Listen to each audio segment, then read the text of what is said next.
Assalamualaikum warahmatullahi wabarakatuh. Kami dari kelompok 3 akan menjelaskan mengenai materi piropita. Bagian yang pertama yaitu definisi piropita.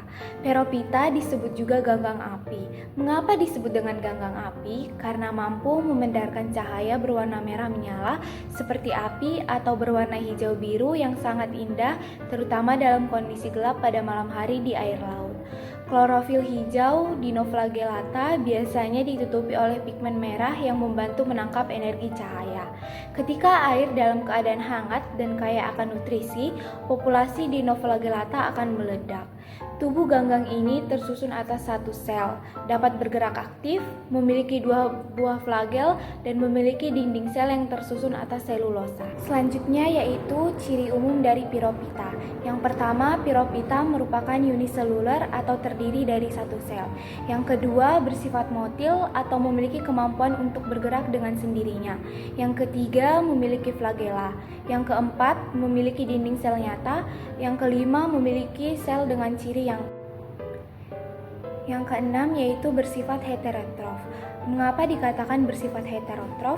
Karena piropita berkembang sebagai saprofit dan mampu mengasimilasi substansi organik. Yang ketujuh, bersifat autotrof atau mampu membuat makanan sendiri melalui fotosintesis. Yang kedelapan, bersifat parasit. Mengapa piropita dikatakan bersifat parasit?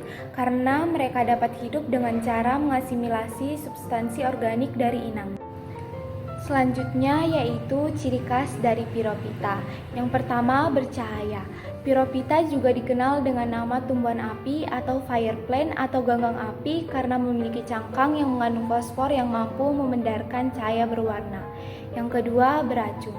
Piropita dikenal dapat meracun karena beberapa jenisnya dapat mengeluarkan toksin beracun. Selanjutnya adalah klasifikasi dari piropita.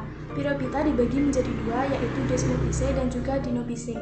Yang pertama, Desmopice, memiliki ordo Pleurocentrales dengan familinya Pleurocentraceae dan genusnya Pleurocentrus. Contoh spesiesnya yaitu Pleurocentrus micans, dapat dilihat pada gambar. Kemudian ciri-ciri dari Desmopice yaitu yang pertama memiliki dinding yang tebal dan memiliki flagela yang terdapat di ujung anterior. Selanjutnya, beberapa berbentuk seperti amoeboid parasit dan hidup di air laut, air tawar, dan juga air payau.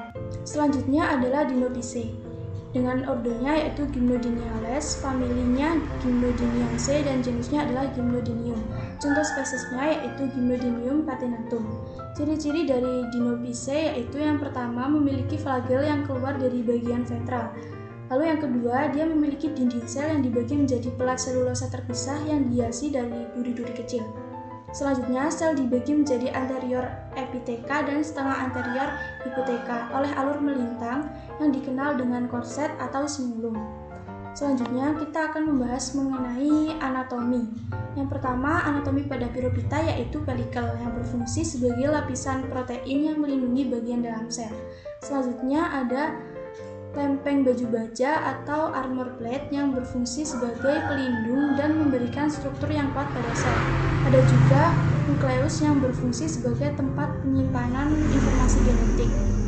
Selain itu, ada juga simulum yang berperan dalam peristiwa perpendaran cahaya yang disebut bioluminesensi yang timbul karena banyaknya karotenoid yang terkandung oleh piropita. Selanjutnya ada juga sulcus yang berfungsi untuk membantu pergerakan. Kemudian ada dua jenis flagela yaitu flagela transversal yang berfungsi untuk membantu pergerakan rotasi dan pergerakan ke depan sel. Dan yang kedua ada flagela longitudinal yang berperan dalam pengendalian pergerakan air ke arah posterior. Oke, yang selanjutnya yaitu sistem fisiologi. Yang pertama, pigmen fotosintesis, yaitu alga coklat mengandung pigmen fotosintesis yang memberikan warna coklat pada jaringan tersebut. Yang kedua yaitu dinding sel. Dinding sel pada piropita terdiri dari selulosa dan alganit. Yang ketiga yaitu kloroplas. Kloroplas dalam sel piropita memiliki membran tambahan yang disebut dengan klorofit yang mengandung pigmen fotosintesis. Yang keempat yaitu metabolisme piropita. Pada piropita memiliki metabolisme oksidatif seperti hewan dan banyak organisme eukariotik lainnya. Yang selanjutnya yaitu hidup di perairan laut. Alga coklat biasanya ditemukan di perairan laut, terutama di lingkungan laut yang sangat dalam karena beberapa spesies ini dapat hidup di perairan yang sangat dingin maupun yang sangat panas. Nomor 6 yaitu toksin. Beberapa spesies Pyrophyta menghasilkan toksin yang dapat memengaruhi organisme di sekitar dan menyebabkan fenomena seperti red tide atau alga blooms yang dapat memiliki dampak negatif pada ekosistem laut. Nomor 7 yaitu respon terhadap cahaya dan suhu. Pyrophyta dapat menyesuaikan dengan perubahan intensitas cahaya dan suhu di lingkungan mereka. Beberapa spesies memiliki struktur khusus seperti kantung gas untuk membantu mereka mengapung di kolam air dan mengoptimalkan penangkapan cahaya matahari. Yang terakhir yaitu reproduksi. Reproduksi Pyrophyta dapat melibatkan reproduksi seksual dan aseksual. Reproduksi seksual melibatkan pembentukan gamet yang bersatu membentuk zigot, sedangkan reproduksi aseksual dapat terjadi pada molekul pembentukan spora atau fragmentasi tubuh alga. Selanjutnya yaitu sistem reproduksi. Sistem reproduksi dibagi menjadi 3. Yang pertama yaitu vegetatif. Vegetatif yaitu bergerak dengan pembelahan sel. Jika sel berlapis baja, maka kulit terluarnya akan rusak. Yang kedua yaitu seks. 4 isogamet terbentuk di dalam sel yang masing-masing dapat kawin dengan isogamet individu lain. Yang terakhir yaitu spora. Spora yaitu zoospora atau misalnya Chlorenidium dan non-planospora atau Clenodinium. Yang selanjutnya yaitu sistem pencernaan. Pyrophyta memiliki cadangan makanan yang ditemukan dalam tubuhnya. Cadangan makanan ini berupa tepung dan minyak. Proses pencernaan pada Pyrophyta membantu mereka dalam memperoleh energi yang dibutuhkan untuk pertumbuhan, perkembangan, dan reproduksi. Pyrophyta dapat menjadi autotrof yang mampu berfotosintesis atau heterotrof, yaitu mendapatkan makanan dari organisme lain. Mekanisme dalam sistem pencernaan Pyrophyta adalah endositosis. Mereka menggunakan struktur khusus yang disebut vestibulum untuk menangkap dan menelan mangsa atau partikel makanan. Beberapa spesies Pyrophyta melakukan fagositosis, yaitu menelan partikel makanan besar secara langsung melalui fagosoma. Setelah makanan ditelan, enzim-enzim pencernaan memecah molekul-molekul menjadi lebih kecil agar dapat diserap sel.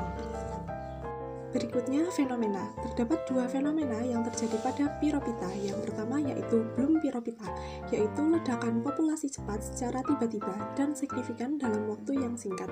Akibatnya air tampak berwarna. Kemudian fenomena yang kedua yaitu bioluminesensi, yaitu ketika organisme terganggu oleh predator, bioluminesensi Pyrophyta akan menghasilkan kilatan cahaya biru kehijauan yang menarik. Kemudian selanjutnya ada peranan dari Pyrophyta. Pyrophyta atau biasa disebut Dinoflagellata memiliki peran penting dalam ekosistem laut. Mereka berperan sebagai fitoplankton yang merupakan produsen utama dalam rantai makanan laut. Selain itu, Pyrophyta juga merupakan penghasil oksigen dan biomasa dalam ekosistem laut. Namun, beberapa spesies Pyrophyta ini juga dapat menyebabkan dampak negatif. Salah satunya menyebabkan red tide atau pasang merah dan menghasilkan toksin beracun yang dapat membahayakan manusia dan hewan laut. Kemudian selanjutnya ada habitat dari Pyrophyta. Pyrophyta berasal dari lautan dominan yang ada beberapa ratus spesies yang lain yang berada di air segar. Pyrophyta memiliki variasi nutrisi yang besar dari autotropik ke bentuk heterotropik yang mana terdapat vertebrata, parasit, dan ikan atau alga Phagocytiza yang segar lainnya.